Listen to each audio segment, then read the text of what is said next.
I'm wearing my breast cancer uniform today. I've got my burn your bra earrings on. I've got my pink dress, so this is October Breast Cancer Awareness Month, and as a breast cancer prevention advocate, I'm always busy this month, and I'm always wearing a lot of pink. Good for you. Thank you. Welcome to the show. Have you ever been on Uncomfortable Conversations before? No, this is brand new for me. I think Right. no, I've got selective.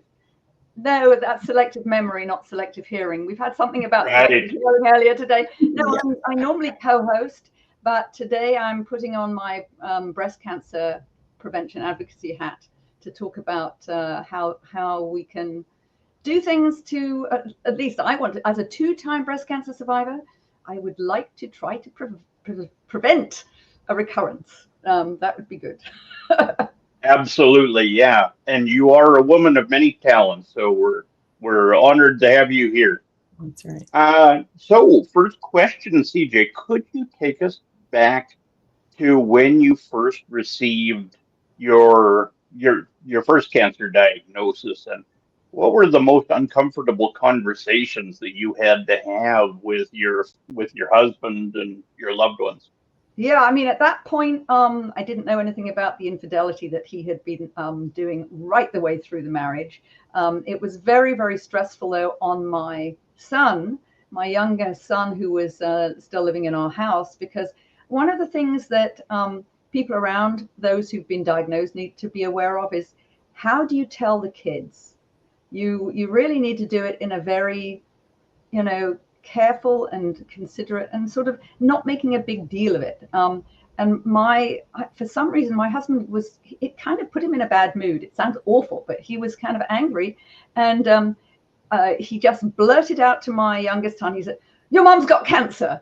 And he was terrified. And he told me that he was sort of sitting in his room, and he said, "Oh, I hope," he was praying that it was breast cancer, because he knew that breast cancer was more survivable than a lot of other kinds of cancer, because that's the story of hope about breast cancer. It does affect a lot of women. 1 in 8 women in the US and in the UK, for example, will be diagnosed with breast cancer during their lifetime. And that's not great. But the fact is that early stage, non-metastatic breast cancer, for that, the 5-year survival rates are close to 100%. That's good news. That really is good That news. is pretty Yeah. terrific. Medical science has come a long way. Yeah. The difficult thing for me is that I have one of those BRCA gene mutations that increases my cancer risk. Um, Not as bad as Angelina Jolie's, but that was one of the uncomfortable conversations that we had, because I had to also tell my sister to test. We were wondering whether to have the children tested, because they're both male, but it does increase cancer risks of a number of different kinds. And so that was pretty uncomfortable, and finding out that I had this BRCA2 gene hanging over me, that so I changed my diet. I was very conscious of trying to eat well, trying to exercise, and those kinds of things, to try to prevent a recurrence. That was after the first time I got cancer. But then, Yeah. Well, we're getting there. So now then, looking back at your decisions after your second cancer diagnosis, what lessons did you learn from the first go around? Did you learn that gave you the strength to thrive? well, yeah, I mean, I was very shocked, because by then I thought I was really living the lifestyle that would help me prevent cancer. But I was under a lot of stress, because I had found out about my husband's infidelity. My marriage was crumbling. And there is a huge relationship between stress and illness and disease. So that, I think, was the kicker. Shortly after, maybe about a year or so after I found out about my husband's infidelity, I came down with a second bout of breast cancer.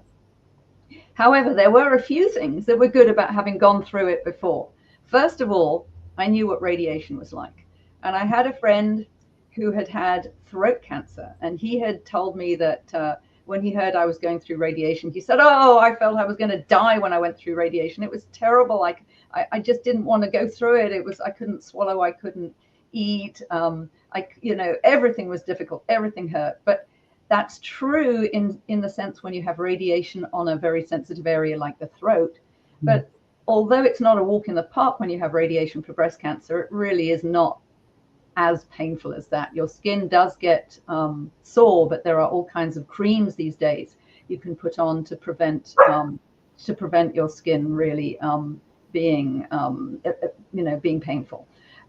So that was good, but it was a shock, and also the fact that I had lymph node involvement the second time, so that meant I had to go through chemo, and chemo is a whole different ball of wax, and you lose your hair, and that's tough to go through. Even though it's not permanent, losing your hair is really tough. I did a lot of alternative therapies at the same time to try to mitigate the side effects of the chemo. I didn't necessarily always follow my doctor's advice. The second time around, because of this Angelina Jolie effect, when she went public about her BRCA1 gene profile that gave her an increased cancer risk, she decided to have prophylactic bilateral mastectomies. I did not want to have my breasts chopped off, even though the surgeon recommended it. I did some research, and it seemed that with my particular type of cancer, the outcomes were very similar, whether you had lumpectomies or mastectomies. And I did not want to deal with reconstruction and breast implants, because breast implant illness is very real. There's a support group on Facebook by Nicole Deruda, Healing Breast Implant Illness, I think it's called. And to date, they have over 200,000 members. Even though, I mean, as a humorist, I've seen research. There was a research in 2022 by some aesthetic surgeons in Europe. And it claimed that the reason why women complain about breast implant illness is that they are neurotic. You couldn't make it up. This is a real study. Sounds like something out of Monty Python. No, it is not because women are neurotic. Breast implant illness really exists. And I know a number of women who had all kinds of systemic problems in their bodies. They didn't know what it was. And finally, they realized it was the implants. As soon as they remove them, they start to feel better. Crystal Hefner, for instance, Hugh Hefner's widow, is a poster child for that. She was having all kinds of health problems and finally realized it was the implants and got them removed. So yes, yes, and I don't think people know about this. And that's another reason why a lot of women who do have mastectomies are choosing to go flat after the surgery rather than dealing with reconstruction. I was just thinking, that sounds like some Victorian era BS, right? That, oh, you're hysterical. That's right. You couldn't make it up. But it is a genuine study. I write a lot of blogs about cancer. I have a lot of resources on my website, cjauthor.com. And if you go to the cancer stuff menu item on the, it's on the main menu, you'll see, click on that and you'll see a lot of links to blogs and links to skincare products that you can use to make your skin. You can actually make your skin better rather than worse during chemo if you use the right skincare products. That's what happened to me. Yeah, I mean, it is definitely something with a lot of different aspects. Okay, we could do 100 shows on this wonderful topic. We do have to keep moving. Please tell us about your research on infidelity and cancer and bras and cancer. Yes, now that I really would like to tell you about something that was not quite correct on that first video that we saw, linking, which was saying that there was no link between bras and breast cancer. There are numerous studies out there. There was a 1991 Harvard study that showed a link in between bras and breast cancer. Sidney Ross Singer has done extensive research showing that when he was in Fiji, for instance, there were most women did not wear bras, and there the rates of breast cancer were about the same between men and women. How many men do you know with breast cancer? In fact, the only cases of breast cancer that he found in Fiji at that time were women who were working for Western companies and wearing bras. So that's a very interesting fact. And also in terms of underwire, there was research in Zhejiang, China, published in a journal over there. I have a list of all the research on my website, but that showed that there was a link between steel underwire and breast cancer in bras, you know. And also sleeping in your bra. There are a couple of studies that I have on my website. I think there was not just Chinese studies, but there's Brazilian studies that show this, that sleeping in your bra increases your breast cancer risk. The studies are out there. The trouble is that the only study that shows up on Google searches is one by the Hutchinson Institute in Seattle, I believe they are, from 2014. That's the one that everybody touts, whether it's the American Cancer Society or the National Cancer Institute. They all refer to that one study. That study had no control group of women who didn't wear bras, which is like studying the link between smoking and lung cancer and not including any non-smokers, sorry, to compare to the smokers. So, and also on top of that, it only looked at post-menopausal women in whom the effects of bras on cancer is much weaker because of something called survivor bias. In other words, people who were likely to die off from cancer earlier in their lives would not be included in the study because it's only looking at post-menopausal women. So there's a lot of data out there showing a pretty strong link. Wow. All right, over to you, Josette. CJ, I really appreciate you calling that out and speaking to it, because it's so important for women to understand a fuller picture. And just as a quick reminder to the audience that you can go to CJ's website so that you can discover more information around bras and the link to cancer. So CJ, I'd like to ask you and switch gears a little bit about your book, Adulterer's Wife, How to Thrive Whether You Stay or Not. And I'd like to know what inspired you to write the book itself. And did it impact you and your children and your family? Yeah, I mean, I wasn't intending to write the book. Actually, I went to a Kindle conference about how to put books into Kindle with my husband at the time. We were definitely on the rocks by then because I'd already found out about his infidelity, and I was trying to work out whether I wanted to accept his offer of a part-time wife position. Because once I found out, he said, "Oh, I'd be perfectly happy spending half the week with her and the rest of the week with you," because he didn't want to give her up, and he needed somebody to do the taxes and you know, general admin around the home, I suppose.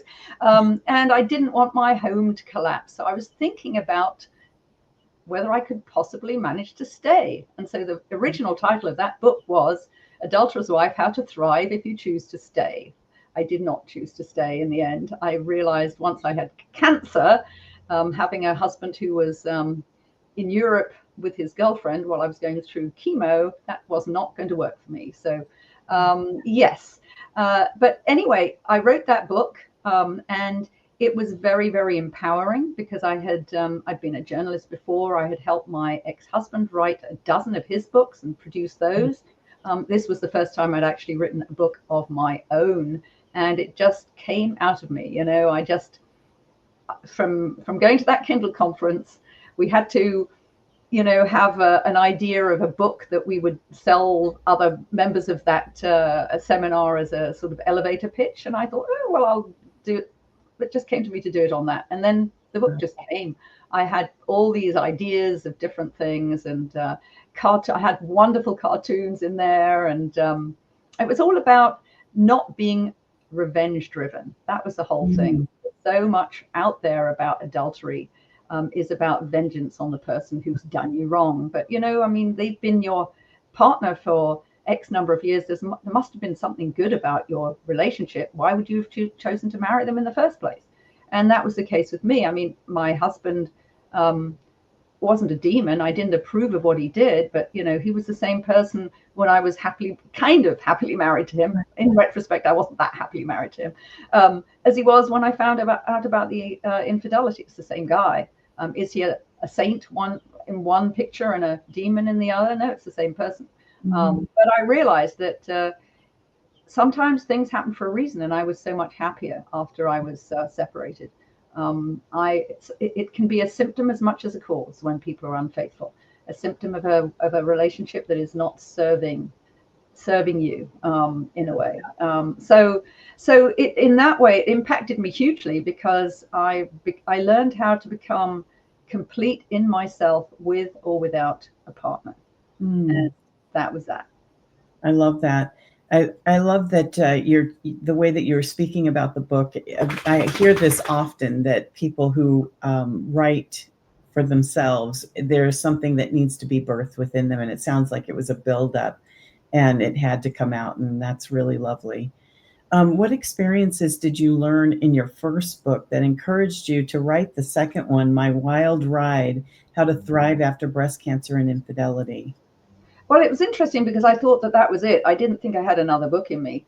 And then I got breast cancer. And, you know, the stuff came out of me like deli diarrhea. I mean, I had so many stories and all that, because I'm very much a humorist in the way that I write, the way I see life, even in something as dark as breast cancer. And humor is one of the things that got me through it. Was I in a great mood all the way through? Absolutely not. There's no way you can do that. And you should never feel bad about feeling bad. You know, you want to try and be positive, but you can't be positive all the time. But humor was really important. And I saw this absurd humor in the ways that the treatment went on, and sort of weird things, and especially about hair loss. You know, I love having sprouts on my toast, you know, nut butter and sprouts. So when I was losing my hair, there it was falling into my sprouts, and you couldn't tell the difference between the sprouts and my hair. You know, and then I thought there was a cockroach in the shower. Well, it wasn't a cockroach; it was the clump of hair that had fallen off. I mean, there's all this kind of ludicrous humor, and I would write it in emails to people, and then I realized, oh my God, I've got a book here.